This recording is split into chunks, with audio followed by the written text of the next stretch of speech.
The bill is passed. Cheers erupted when Speaker of the House Nancy Pelosi announced that the health care bill had passed in a 220 to 215 vote, with only one Republican supporter. This legislation must now make its way through the Senate.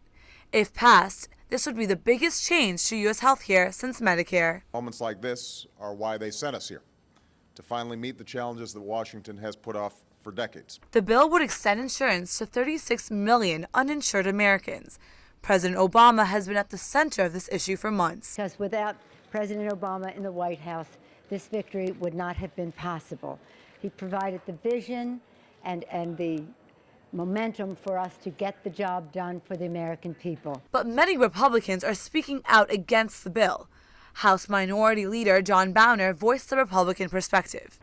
The American people do not want this. We have more common sense ideas that can bring down the cost of health insurance and health care and expand access. It's a step-by-step approach that the American people support. The bill! Kill the bill!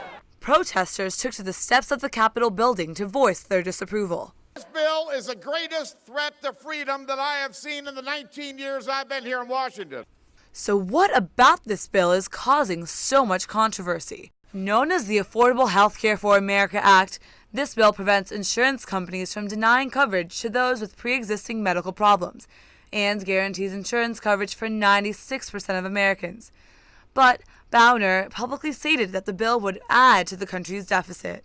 Several hot topic issues like abortion and immigration also caused disagreement on the Hill. I don't think that we should have a bill that allows 1 penny of federal money to fund abortion directly or indirectly. In response to such concerns, the House passed an amendment to the bill that would not allow funds for abortion procedures.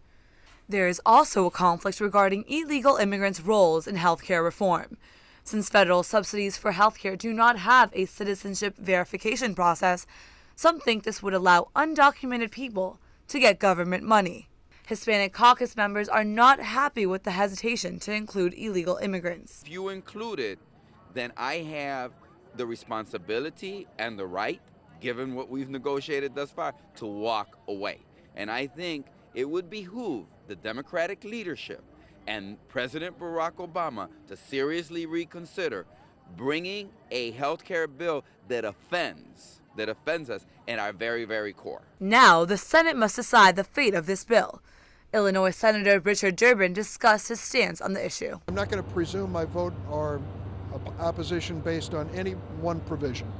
I'm going to look at the overall bill. The bottom line is, more than any single issue, there are millions of Americans counting on us to pass health care reform.